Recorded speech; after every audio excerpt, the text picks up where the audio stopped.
So it's my pleasure to introduce Dr. Adam Boxer, who's an associate professor of neurology and also the Vera and John Graziadio Scholar in Alzheimer's disease research. He directs the Alzheimer's disease and frontotemporal dementia clinical trials program at the Memory and Aging Center at UCSF and also evaluates patients there.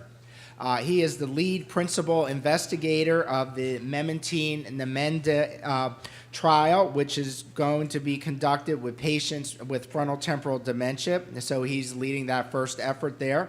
He is also the recipient of the 2002 Edwin Baldry Award from the San Francisco Neurological Society, the 2005 John Douglas French Foundation Alzheimer's Award, and a 2009 Hellman Foundation Scientist Award. So let's welcome Adam Boxer.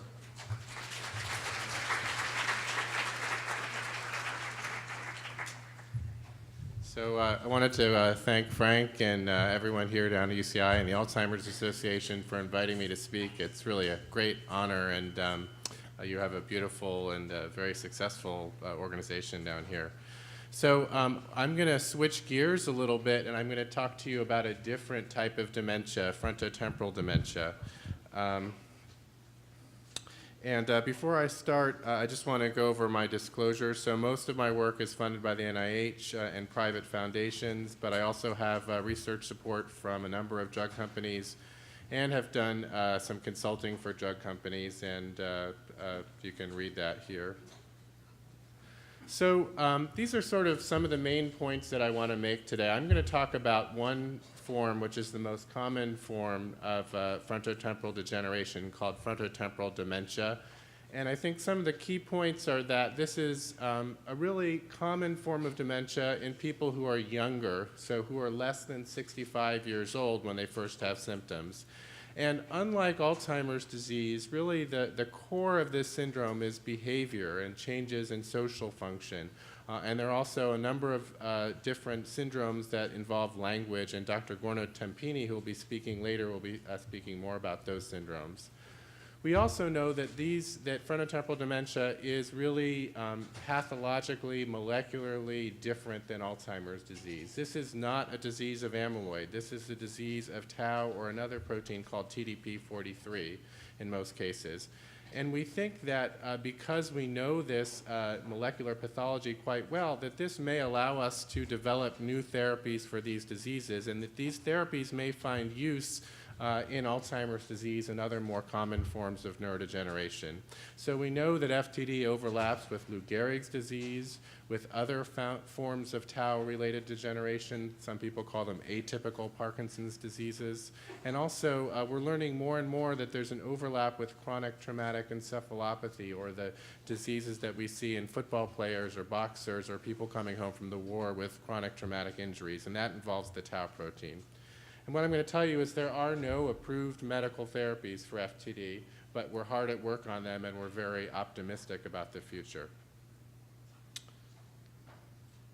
So there are three types of frontotemporal degeneration that most people think of in this syndrome, and I'm just going to focus on one of them today, and that is the behavioral variant. And one of the things that people have recognized for over 100 years about frontotemporal degeneration is that there is really profound volume loss in the brain, or atrophy, and people have called this based on the pathologist Arnold Pick, who described this knife-edge atrophy.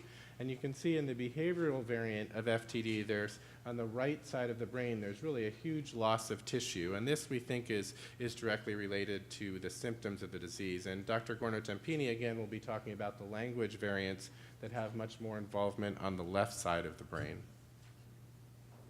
So this is a very busy slide, and I apologize, but I think that Dr. Mendez is actually going to be talking much more about these different criteria for behavioral variant FTD, but I wanted to make the point that, number one, we have new research criteria for behavioral variant FTD that were just described and are very predictive of this underlying pathology.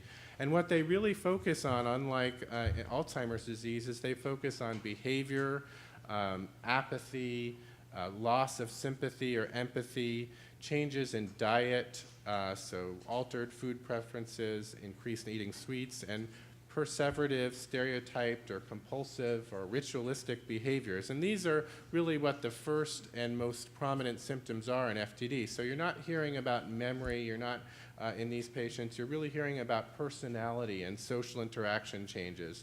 And to have a probable diagnosis of behavioral variant FTD, we also rely on that imaging appearance that I showed you, this focal loss of brain tissue that you can see on a brain scan, or more and more we can rely on genetic markers because genetics are a big part of FTD. So I want to talk to you a little bit about the basic science of FTD, just to sort of drive home the point that this is really different than Alzheimer's disease, but it may inform us about Alzheimer's disease. So in the behavioral variant of FTD, if we look at someone at autopsy, we find that there are predominantly 3 proteins that you can see. So about half the cases have an accumulation of a protein called TAR DNA binding protein 43, which accumulates in the nerve cells. And I'll show you a picture of this in a bit later. And about half have this protein called tau, which also accumulates in Alzheimer's disease. And then a small percentage have another protein called FUS. And what we know is that FTD overlaps with other forms of neurodegenerative diseases. And there are these atypical Parkinson's-related diseases called PSP, progressive supranuclear palsy, and CBD that also have this tau pathology. And we know that FTD often overlaps with Lou Gehrig's disease, both pathologically and clinically. So about a third of Lou Gehrig's patients will have symptoms or even meet criteria for behavioral variant FTD. There is also tau in Alzheimer's disease, but in Alzheimer's disease it's quite different. There's also the presence of another pathogenic protein called beta amyloid, and so we consider this to be completely different than FTD. There really is no pathologic overlap. And what we recognize now that there are also specific genes that are associated with FTD that never cause Alzheimer's disease. So there's a new gene called C9 open reading frame, which causes about 20 to 40% of all genetic cases of FTD, but it also causes a similar number of cases of Lou Gehrig's disease. There's a gene called progranulin or granulin, which always leads to this TDP43 type of FTD. And then we know that when you have a mutation in this tau gene, which is called MAP2, you always get either FTD or one of these atypical Parkinsonisms, but you never get Alzheimer's disease. So this is just to really drive home the point that FTD and its related disorders are different than Alzheimer's disease, and they have different molecules, and these are going to lead us to different treatments. But because tau is so central to FTD, this may inform new treatments for Alzheimer's disease. So there's been really some amazing advancements over the past few years in the diagnosis of Alzheimer's disease, and one of them is a imaging agent called Pittsburgh compound B, which allows us to detect that amyloid protein in the brain. And what you can see is that in Alzheimer's disease, the brains light up with this PET scan, but in someone with FTD, there's really no amyloid. And what you can see if you look at a large number of AD patients, they have a lot of this binding of PIB, but FTD patients really, by and large, don't. And what I would predict as this technology makes its way into the clinic, and actually a form of this imaging was just approved by the FDA for use in differential diagnosis, we're going to find more and more of patients that don't have amyloid in their brain, and many of these will have FTD, and this is going to make it much easier to diagnose these cases and is going to really point up the need for new treatments. So the take-home message from my talk is there are no approved therapies or treatments for frontotemporal dementia. Unfortunately, people often use different medications off-label without much evidence. So acetylcholinesterase inhibitors like Aricept or is used frequently, but really there's no evidence from a randomized placebo-controlled trial that there's any benefit. And Mario Mendez has described a series of patients where it actually makes their behavior much worse. And so we generally don't recommend the use of acetylcholinesterase inhibitors. Similarly, memantine, which has found use and is approved for Alzheimer's disease, was found recently to have no benefit in a small clinical trial in FTD, and I'm going to give you the results of a trial we just completed last month in 2 forms of FTD that also found no benefit. Really, the only drug that has shown any sort of benefit in a randomized placebo-controlled clinical trial in behavioral variant FTD is trazodone. And this was a very small trial of only a handful of patients for 6 weeks. But based on this, many people commonly use trazodone, but more commonly SSRIs, because trazodone can cause sleepiness. And so this is really sort of the mainstay of the symptomatic therapy for many of our behavioral variant patients. And we think it may have some benefits on behavior and diet, but the evidence for that is really very slim. People sometimes will also use atypical antipsychotics, but again, there's no real evidence that these are beneficial from a randomized placebo-controlled clinical trial. What there is evidence in a nice review by Yolanda Pinchberg is that they make the Parkinsonism, they make these patients have more falls and get stiffer, and what they probably are doing is just calming all behaviors. And so in a last resort, sometimes we do use these in FTD, but again, the evidence is pretty weak. So Carmela Tartaglia, who was a fellow in our group and now is on the faculty at University of Toronto, recently looked at the National Alzheimer's Coordinating Center database of all of the Alzheimer's and FTD patients and looked at what medications people are actually taking. Interestingly, what she found, and probably not unexpected, that about for over about 5 years, the past 5 years, about 56% of the Alzheimer's patients were taking donepezil, and about 43% were taking memantine. But also what you see is that a fairly high percentage of the FTD patients were also taking these medicines despite the lack of efficacy and our concerns about what they do. And what she did find was that actually a number of these psychiatric medications are used much more commonly in FTD than in Alzheimer's disease, so particularly antidepressants, but also antipsychotics, anxiolytics, and mood stabilizers. So again, this is what the actual practice is in NIH-funded Alzheimer's disease research centers, and I think it probably reflects what's going on throughout the rest of the country, but it really points to the need for more research and for better understanding of which of these medications are really effective. So I want to focus a little bit on memantine now, and I'm going to tell you the results of a randomized placebo-controlled trial that we just completed.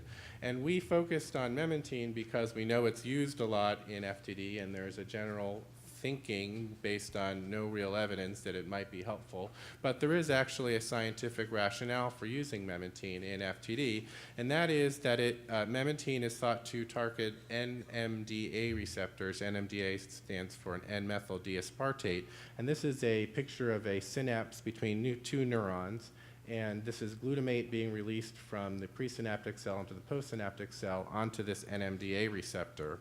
And the NMDA receptor is a really interesting molecule that allows, among other things, cells to form new memories. And so memantine actually blocks the NMDA receptor, which tends to be overactivated in sick and dying neurons. And so it's thought that it's overactivated in all different kinds of neurological diseases, and that's why blocking this receptor, even in FTD, might be effective.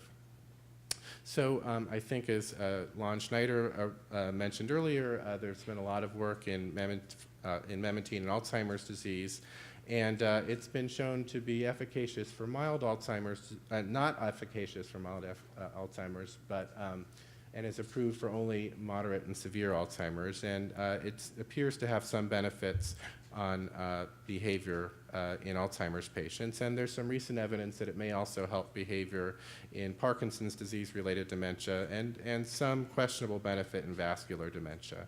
So prior to doing this randomized placebo-controlled trial, there were some case reports of benefits of memantine in FTD, and we also did an open-label study where we saw an improvement on the neuropsychiatric inventory in behavioral variant patients, but of course we couldn't tell whether this was just due to a placebo effect or whether it was actually due to the drug. So our study included 9 academic centers, and we looked at the effects of the FDA-approved dose of memantine in Alzheimer's disease in behavioral variant FTD and semantic variant primary progressive aphasia. And we combined those two because we had data that in this type of study they behave similarly. And we looked at a variety of primarily behavioral outcomes, and we looked at some other cognitive and other tests as well. So we screened about 100 patients, and 81 were randomized to memantine or placebo, and almost everyone in the study completed the full 26 weeks of treatment. And what we found on the clinician's global impression of change, which is a measure overall of how someone is doing at the end of the study as compared to the beginning, was that there was absolutely no difference in the memantine versus placebo-treated groups. So on the primary outcome measure, there was no evidence of efficacy. Interestingly, though, when we looked at the neuropsychiatric inventory, we did find a very small and transient improvement in the first 6 weeks of treatment on memantine, and this was almost identical to what we saw in our open-label trial, but that over time, by 26 weeks, this decayed and was no longer significant, and overall, in our pre-specified analysis, there wasn't really a benefit on the NPI as well, but maybe there was a small transient improvement. What we did see was that in the patients who received memantine, there was evidence that they did worse in a variety of different ways. So on activities of daily living, on the FAQ scale, there was also there was a significant effect at 12 weeks where they did worse than the placebo group. This was not significant after 26 weeks, but it was a concerning trend. We saw no difference on another functional measure. But interestingly, when we looked at some of the cognitive effects, it really may explain why we saw this potential worsening of function. So we looked at one test called the digit symbol substitution test, which is a measure of visual-motor processing. And we saw that the patients who were in the placebo group actually learned and improved a little bit on this test over time. So they got better with successive practicing of the test. But what we saw was that the memantine group never improved and actually got worse over time. And so we think that memantine may have, in part, interfered with this attention and visual-motor processing. Another evidence that piece of evidence that the memantine group did worse was on the Boston naming test, where you look at pictures and name them. And actually, we saw that there was a significant worse performance over time in the memantine group. So to summarize, basically, this was a negative trial. We saw no benefit of memantine in FTD. Although there was a slight hint of a transient improvement in behavior, overall, there was no clear difference, and there was clear evidence that cognitively the patients did worse. And so we would recommend for about the 33% of patients who are taking memantine right now that they stop and no longer take it. But I think you could discuss, what the relative merits might be. So I want to now switch gears a little bit and now talk a bit about the future. And we think that this is really an exciting time for FTD drug development, and we think that we really are making progress to towards some more effective therapies that are going to not target the symptoms of the disease, but the underlying pathology. And we think there are a lot of advantages to targeting FTD. And so, number one, as I've told you, there are no effective treatments. And so there's a great need in highly motivated patients to participate in drug studies and clinical trials. And what we know, again, as I mentioned earlier, is that there's a great deal of overlap between FTD and other more common forms of neurodegenerative disease, but that there are advantages in terms of clinical development because we know that FTD patients have much purer neuropathology, so they have fewer other pathogenic proteins, and we know that genetics is a big part of this disease. I also just showed you that patients decline very rapidly with FTD. So you saw in the trial I just showed you that on the CDR sum of boxes, there was a rapid decline. And this is about twice as fast as in Alzheimer's disease. And while this is concerning for families in terms of drug development, this offers us a lot of efficiencies. And so we think that in these diseases, we may really have some initial wins. So just like for Alzheimer's disease, we've made transgenic mouse models where you can express FTD genes and then start looking for drugs. And what we've seen in some of these different mice is that removing the tau protein from these mice can block pathology and even can block pathology due to other proteins such as amyloid. So this is some work from Leonard Mucke and Eric Roberson at UCSF, and I won't have time to go into the details. But based on these transgenic mouse and other studies, there are now quite a number of different drugs that have been developed that are close to or entering human clinical trials that target different components of where tau can actually affect neurons. And we believe that using these drugs in FTD really may offer some advantages over Alzheimer's disease for getting a rapid approval and showing that they may be efficacious. And I think I'm going to skip that. But just to reiterate, so in Alzheimer's disease, when we look at autopsy, this is the results of a study of community patients. Only the minority of patients have pure Alzheimer's pathology, that is amyloid and tau pathology. And the majority of patients actually have some concurrent Lewy bodies or vascular disease or other proteins. And so we think in terms of determining whether a drug may be efficacious, all of this other junk could really block our ability to detect the effects of let's say, a tau drug on the human disease. And so, again, you can summarize this that if you look at certain FTD syndromes, they are really purely related to tau pathology. And so this is one of the groups of FTD patients that we're focusing on for future treatments, and I think we'll hear probably later this year and early next that there are going to be some new clinical trials of these tau agents in this group. And particularly, we're focusing on this disease called progressive supranuclear palsy, which is really the archetypical tauopathy. And this is a picture of where you find tau in the brain. And we know that if someone has this clinical syndrome, that about 95% of the time in autopsy, they're going to have pure tau pathology. And so we think if we use these patients with a tau drug, we're much more likely to be successful than in Alzheimer's disease, but that a successful treatment of PSP may predict a successful therapy for Alzheimer's. And so there are now biomarkers being developed. We're using imaging and looking at fluid samples to develop methods for these clinical trials. And finally, I just want to mention this other sort of low-hanging fruit for FTD clinical trials and drug development, and that is progranulin. So this is another genetic cause of FTD, and you can see this is sort of a typical brain scan from one of these patients, and at autopsy they get this TDP-43 protein, and it's due to mutations in the granulin gene. And what you can do is granulin is actually a protein that's involved in inflammation, and it's secreted into the blood, and you can measure that in patients who are affected with FTD due to this, they have low levels of this protein. Over the past couple years, we've found drugs that can actually normalize these protein levels in our mouse models, and so probably we hope by the middle of next year we'll be testing the first of these drugs in humans. And so we think this may actually be one of the most promising neurodegenerative diseases for actual curing, because we can actually restore the levels of this protein and we can measure it just by a blood test in these patients. So we're really excited about progranulin-related FTD. So to summarize, what I've told you today is that FTD is a very common cause of dementia, but this is in younger patients who are less than 65 years of old, and there are really no currently approved drugs to treat FTD, although people commonly use SSRIs and less commonly antipsychotics. Unfortunately, memantine and acetylcholinesterase inhibitors are also used, although the body of evidence suggests that they actually don't help and may make these patients worse. And we are now really very actively involved in developing new treatments for FTD focused on these proteins called tau and progranulin. And we think that there are really many advantages to focusing on FTD for drug development, because these patients progress more rapidly, so we can do faster and more efficient trials, and there's less other neuropathology in their brains that may block the effect of a treatment.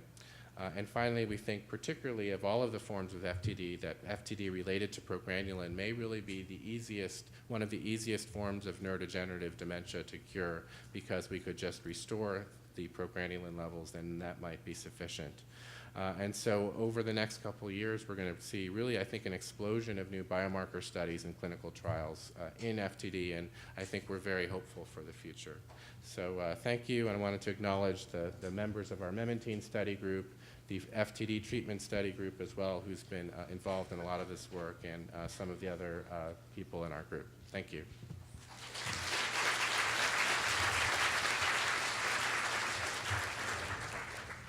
So we have time for a few questions here. Okay, let's go to the right side of the room first. I'm sorry. Are there any tests available for diagnosis for FTD? I know you just mentioned the blood draw, but what are your thoughts on spinal tap? So I think the spinal tap is not yet fully established. It can be helpful, I would say, but most of the FDA-approved, or CLIA, they call them, approved spinal tap tests, I think, are not as good as we'd like them. So really the diagnosis of FTD in most cases is pretty clear from the clinical syndrome and just looking at the image. A spinal tap in some cases can help. Genetic testing, if there's a strong family history, it can really help. But more and more, I think we will have some better tests soon. Yep. Was there another one there? Oh, right there. So I meant to understand that a brain scan showing temporal lobe atrophy is not the diagnosis of the disease, especially if somebody shows more signs of AD than FTD, and it did come later. So am I understanding that? Well, so that's a great question. So we first focus on the clinical symptoms. So let's say someone comes in, one patient, they may have a change in their personality. Someone who was formerly very conservative and a hard worker all of a sudden becomes very liberal and sexually promiscuous, gains 25 pounds from eating chocolate every day and is not functioning well. And then we look at that scan. I think based on our new criteria, that would be very good evidence, and there'd be a high likelihood that that patient really has FTD. But there are cases where someone may actually look like they have Alzheimer's disease and have a scan that looks like that, and then it's a little bit unclear, and that's where we think these new types of amyloid imaging scans or spinal taps may also be helpful in some cases. But I think overall we're pretty good, but we're getting much better. Adam, let's take one more question here. Yes, is the best way to get involved in what you call the clinical trials for an FTD patient through the patient's neurologist, for example, or is there another means to volunteer someone with FTD to become part of a group of study? Yeah, that's a great question. So I would definitely have the patient's neurologist contact one of the specialized centers like UCSF or UCLA or UC Irvine, and they'll really be tuned into what's going on. We're really not as fully developed in our clinical trial infrastructure as the Alzheimer's world is, although we're working hard to do this. So we think within the next year there will be some websites and other easier ways, and you can also look on clinicaltrials.gov. So any sort of clinical trial of a therapeutic agent has to be listed on this government website, and if you just search for frontotemporal dementia or FTD, it should come up.